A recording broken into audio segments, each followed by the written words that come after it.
Hello students and welcome to our channel the Educant. और आज हम बात करेंगे चाइल्ड डेवलपमेंट पैडागोजी की क्वेश्चन सीरीज में अपनी 9वीं वीडियो को, जिसमें हम डिस्कस करेंगे टॉप 10 क्वेश्चंस जो कि आपके सीटेट 2020 के लिए बेहद इंपॉर्टेंट होने वाले हैं। अगर आपने इसको पीडीएफ फॉर्म में चाहिए तो इसका लिंक आपको वीडियो के डिस्क्रिप्शन में मिलेगा, वहां से इसे आप डाउनलोड कर सकते हैं। और आप हमारे फेसबुक टेलीग्राम ग्रुप से भी जुड़ सकते हैं, वहां भी आपको वहां से ही लिंक मिल जाएगा डिस्क्रिप्शन में से। तो चलिए शुरुआत कर देते हैं अपनी पहले क्वेश्चन से, जो कि सीडीपी के क्वेश्चन है, यानी चाइल्ड डेवलपमेंट पैडागोजी की क्वेश्चन सीरीज है और बहुत ही इंपॉर्टेंट क्वेश्चन है। एक एक क्वेश्चन को हम अच्छे से समझेंगे। तो चलिए शुरुआत करते हैं। पहला क्वेश्चन क्या कह रहा है? संरचनात्मक दृष्टिकोण, यानी ये जो कंस्ट्रक्टिविस्ट फ्रेम के बारे में, उसके हिसाब से अधिगम क्या है, यानी लर्निंग क्या है। यानी अगर कोई कंस्ट्रक्टिविस्ट सोच है और उसके हिसाब से लर्निंग क्या कहलाएगी। लर्निंग एक निष्क्रिय या व्यक्तिपरक प्रक्रिया है, यानी या वो पैसिव, या फिर हम कह सकते हैं क्या है, इंडिविजुअलिस्टिक है। जानकारी के अर्जन की प्रक्रिया है, the process of acquisition of knowledge, या फिर अनुभव के परिणाम के रूप में व्यवहार में एक परिवर्तन होने की प्रक्रिया है, जैसे हम इंग्लिश में a change in behaviour as a result of experience. यानी तजुर्बे के हिसाब से बिहेवियर के अंदर चेंज आने को ही हम क्या कहते हैं, लर्निंग कहते हैं।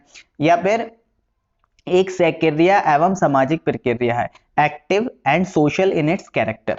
तो मैं अगर आपको बात बताता हूं कि संरचनात्मक यानी कंस्ट्रक्टिविस्ट सोच जो है वो हमेशा एक्टिविटी बेस्ड पर है, क्योंकि कंस्ट्रक्टिविस्ट ये मानते हैं कि जो बच्चा अपनी नॉलेज जो है उसका जो सृजन करता है वो अपने आप करता है, यानी चीजों को देखता है और देखने के बाद नॉलेज को कंस्ट्रक्ट करता रहता है।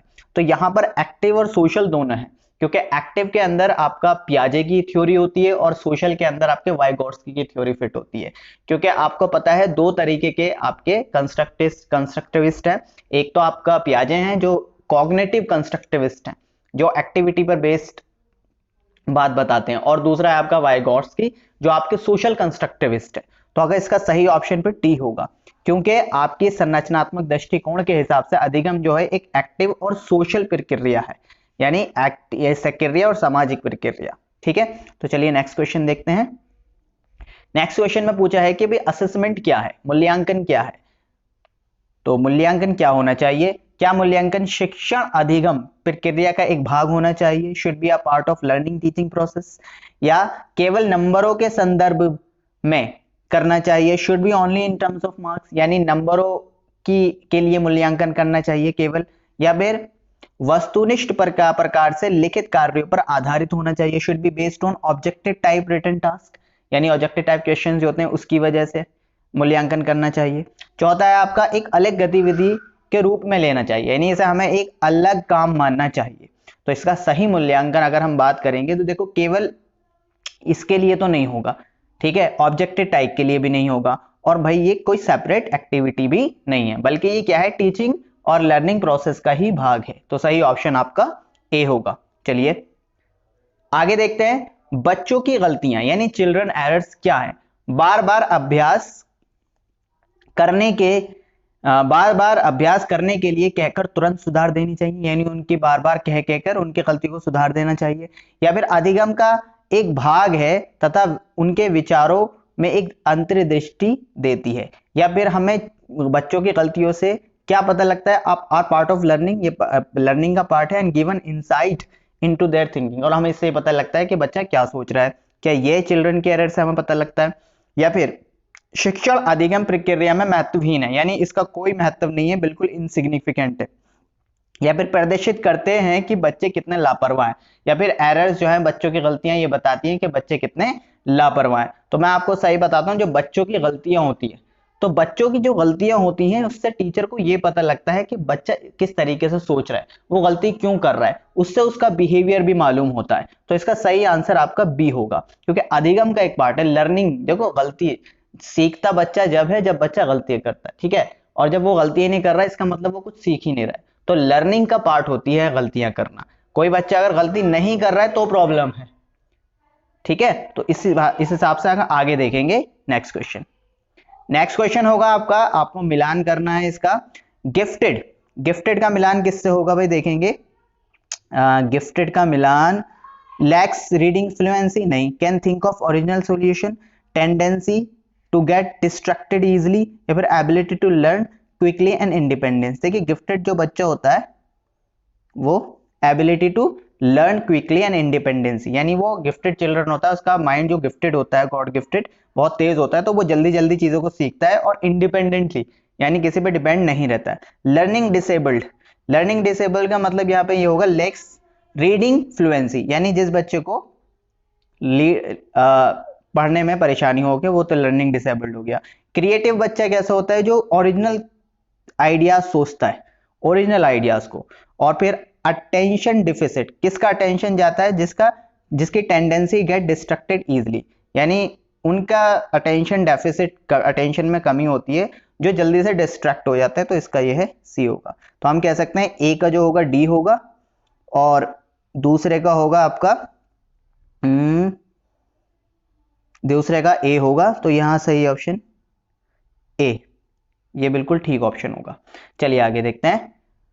निम्नलिखित में से कौन सी एक प्रक्रिया नहीं है जिसके द्वारा सार्थक अधिगम घटित होता है? Which of the following is not a key process through which meaningful learning occurs. ये पूछ रहे हैं सिंपल कि मीनिंगफुल लर्निंग यानी सार्थक अधिगम किससे होता है, सॉरी किससे नहीं होता है।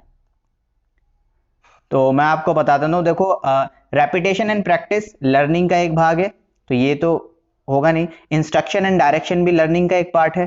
एक्सप्लोरेशन एंड इंट्रैक्शन भी लर्निंग का पार्ट है। मेमोराइजेशन और रिकॉल यानी याद करना और रट्टा मारना लर्निंग से उसका कोई लेना देना नहीं है, क्योंकि देखिए लर्निंग जो होता है ना, आप देखते हैं कि लर्निंग रेपिटेशन, बार बार दोहराने से, अभ्यास करने से भी आती है, इंस्ट्रक्शन डायरेक्शन से भी आती है, फिर आपका एक्सप्लोरेशन करना, अन्वेषण करना या पारस्परिक क्रिया इंटरेक्शन करना, उससे भी लर्निंग आती है। लेकिन याद करने से चीजें लर्न नहीं होती, ये ध्यान रखेंगे, तो ऑप्शन आपका डी सही होगा।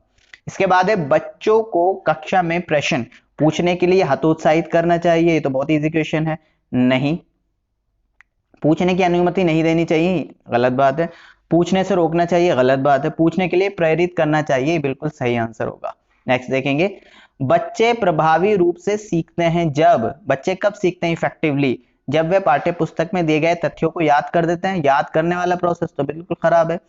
वह शाम पट पर अध्यापक के द्वारा लिखे गए उत्तरों की नकल, यानी ब्लैक बोर्ड पे जो अब टीचर ने लिखा उसकी नकल उतारने से बच्चे प्रभावी रूप से सीख रहे हैं, बिल्कुल नहीं, ये कोई सीखने की प्रक्रिया नहीं है।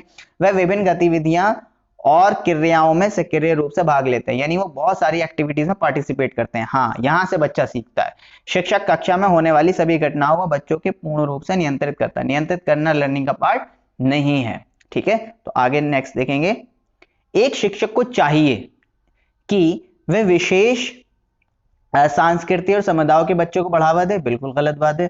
सांस्कृतिक विभिन्नताओं तथा विविधता की अनदेखी करे, इग्नोर नहीं कर सकता, गलत बात है।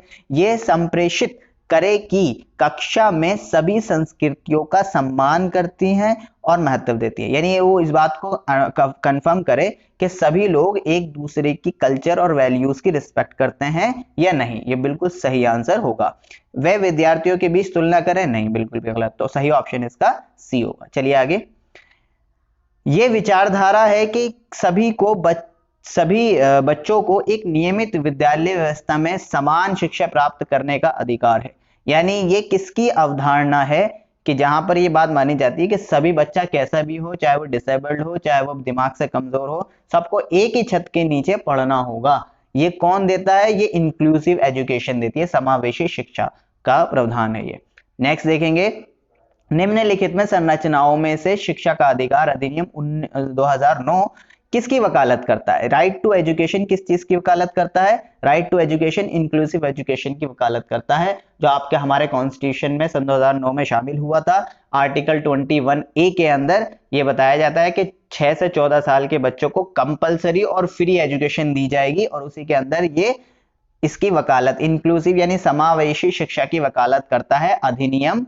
कौन सा अधिनियम? राइट टू एजुकेशन यानी शिक्षा का अधिकार अधिनियम सन 2009 में आया था, ध्यान रखना। और ये इंक्लूसिव एजुकेशन की वकालत करता है, इंक्लूसिव एजुकेशन को बढ़ावा देता है, कह सकते हैं, ठीक है। तो ये था आपका लास्ट क्वेश्चन। अगर आपको ये वीडियो हमारी पसंद आई है तो प्लीज हमारे इस वीडियो को लाइक शेयर कीजिएगा, अपने दोस्तों में व्हाट्सएप ग्रुप, फेसबुक ग्रुप जो भी है वहां पर इन्हें शेयर कीजिएगा। और अगर कोई प्रॉब्लम है तो कमेंट करके बताइए ताकि हम इस पर और अच्छी वीडियो बनाएं। Thank you so much for being here.